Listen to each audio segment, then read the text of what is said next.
Today I'll be bringing you along to take a look at the 1851 Navy Deluxe Engraved Edition from Pieta. I'm Dustin and you're watching Guns of the West.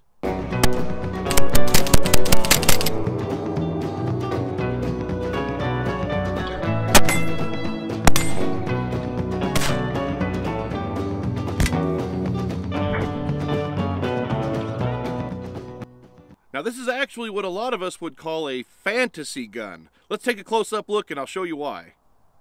Well, let's just go over the whole thing, and as we do, we'll talk about its features and also what makes it, as we say, a fantasy gun. Starting at the back here, we've got the grips, and that is the first fantasy thing about this. These are just plastic two-piece grips, and I have to say that is my biggest complaint about the gun, and I may not keep those grips long-term. They actually don't fit, so in addition to plastic, they're even a problem. You may be able to see on your screen the front sort of sharp edge of the grip extends forward of the grip frame, and it's actually pretty uncomfortable. Those sharp edges dig into the fingers as I grip this. Not that it's, painful or anything, but it's very noticeable, a little bit distracting, and again, it's uncomfortable. Another fantasy thing, the frame on this gun is brass, and as a lot of you probably know, historically the 1851 Navy would have had a steel frame. Now I know you never say never. I'm sure there were some examples of brass ones, especially in the South, maybe imitations of the Navy, and maybe even prototypes from Colt himself. Who knows? In fact, I want to say there was one or more prototypes where a brass was used just for that, but it should be steel, so that's a little bit fantasy, but it keeps the cost down. Now personally, I'm not a big fan of brass on revolvers, even though it was extremely common and still is today. You may have seen on my channel, I like things like the 1851 Navy London. That's my favorite revolver, all steel. And I have the 1861 in all steel, and I like that look better. But at least on this one, the brass is engraved in such a way that it sort of tones it down. It's not as bright, not jumping out as bad in my opinion. Now the main thing that makes this a fantasy gun is its caliber. You may already be aware the 1851 Navy should be a 36 caliber, but this one is 44. You may have noticed the stepped up cylinder. That's basically just an 1860 Army cylinder with chambers, sure enough, in 44 caliber. And you can see the bore is of course bored out to 44 caliber. That's a bigger hole than what you normally see on an 1851 Navy. And another complaint that I have on this one, and I know it's just cost savings, but basically it turns out when Pieta makes these 44 versions of the 1851 Navy revolvers, they only bore out the bore to 44. This hole that the rammer has to go through is not changed, and this is just a much thinner 36 caliber rammer, which means it contacts the ball in smaller places and will probably dig into it more, but I don't think that's the end of the world. As long as it's centered, it should be fine. The engraving, in addition to being on the frame, is also right up here on both sides, as well as up at the muzzle on both sides and the top, coming down even a little farther on the top. It is also on the back strap, and I hope that's showing up well for you on your screens. And while we're on the topic of engraving, one thing I have to say very positive for this is that on the cylinder, I'm just going to pull the hammer back to half cock so I can turn it for you. I really hope this shows up on your screen, because I have to say that is the best looking engraving on any of the revolvers that I've bought. On some of them it's even very hard to tell what you're looking at a picture of, but of course that is the Battle of Campeche, and forgive my pronunciation if it's wrong, but on this one I can actually clearly see all of the ships engaged. 16 May 1843 stands out very, very well, and as I come around you see where it says patent number, and there's some very small text there, but it all shows up very nice. Now some people might see that as a negative, might look a little too good because it is just laser engraving, not real engraving, but I think it just looks fantastic. Well, now that we've seen it, I know you didn't come here to listen to me talk about it. Let's get it loaded up and see how it shoots. Here's the gear that I'll be starting out with. I've made up some paper cartridges, and I'll talk more about those in a little bit. I've got some Remington number 10 caps, and I've already loaded 12 of them in the 12 cap capper. And of course, this stuff, cartridge boxes, 12 cap cappers, it's all available at gunsoftheweststore.com. And as always, there is a link down below in the description. Let's talk just a moment before I load this about brass frames.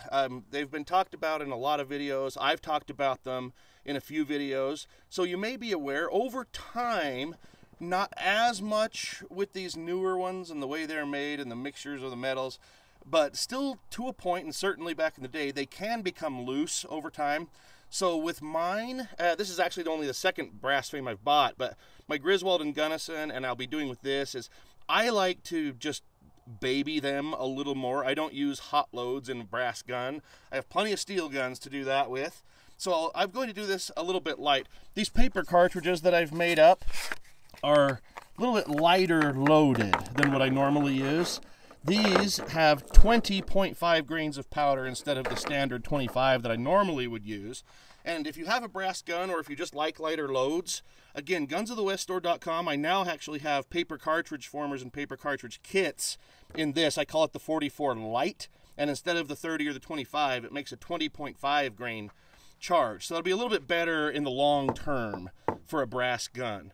Also, you'll notice I made them with round balls. I actually would not recommend the bigger, especially the heavy conical bullets. They have a lot more bearing surface inside the bore, which means pressure has to build up higher to push them out. And so again, you're just putting a little more stress, where with these, they shave a little ring of lead off and then they go down the bore, they get compressed a little more, but it's less bearing surface and therefore a little bit less pressure on things. But again, as I've said before, you know, the back of the frame back up in there can get a little beat up, which then allows wiggle room. And another thing, and I failed to mention this in my last video about brass frames, but as the projectile gets blasted into the barrel and hits that forcing cone, that forward pressure on this up here is pulling with this wedge on the arbor. So down here where that threads into the brass, you've got a steel arbor threaded into a brass frame. So the threads are getting pulled like that. So again, you know, not as much of a problem today as it was on the old ones, and especially if you're going to load them light like I'm doing today. But it's something to be mindful of, and why to maybe use a 44 Light like I've got there. But anyway, let's go ahead and pull the hammer back to half cock so I can turn this. And I will just load these up. There's the first one. And again, that's just a little 36 caliber plunger in this gun. So I've got all my cartridges in the chambers, but as you may have noticed, I did not dip them in lube. So I've just got some of my bullet lube that I'm just going to smear a little bit of into each one, just keeping the bore a little cleaner and powder fouling softer. And then of course the last step is just to add the caps. And I've said it before, I'll say it again, the 12 cap capper sure makes quick work of that. And again, those are Remington number 10s, and if you're wanting to get out and shoot, you can't find those. CCI number 11s are a good substitute, at least good enough, and much, much easier to find. Well now, let's go ahead and try this thing out. I'm excited. All right, so I've got a target set up only about 15 yards away or so, not very far. Let's see if I can put one of these shots on it. Guess so.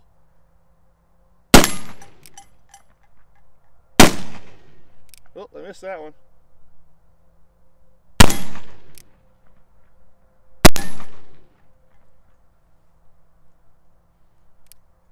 A little bit of a cap jam there.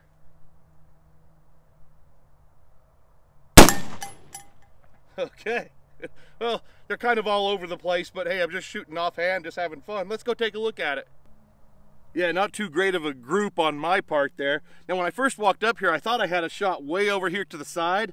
That's actually just some bullet lube from one of these other shots. But I had, let's see, there's 1, 2, 3, 4, and it looks like I just nicked it there for 5. And of course, there was a shot that was a miss too. So kind of just got them right all through there.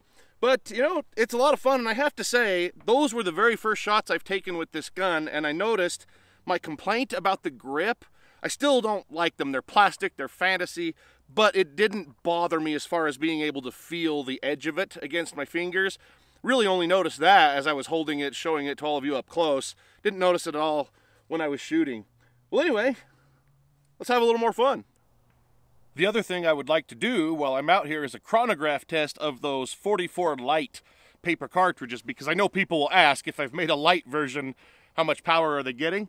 So I'm just going to fire 3 shots over the FX radar chronograph. So let's just see this. I'm not even going to really bother aiming for accuracy. I'm just going to blast into a sand pile over here. Let's just see what sort of numbers we get.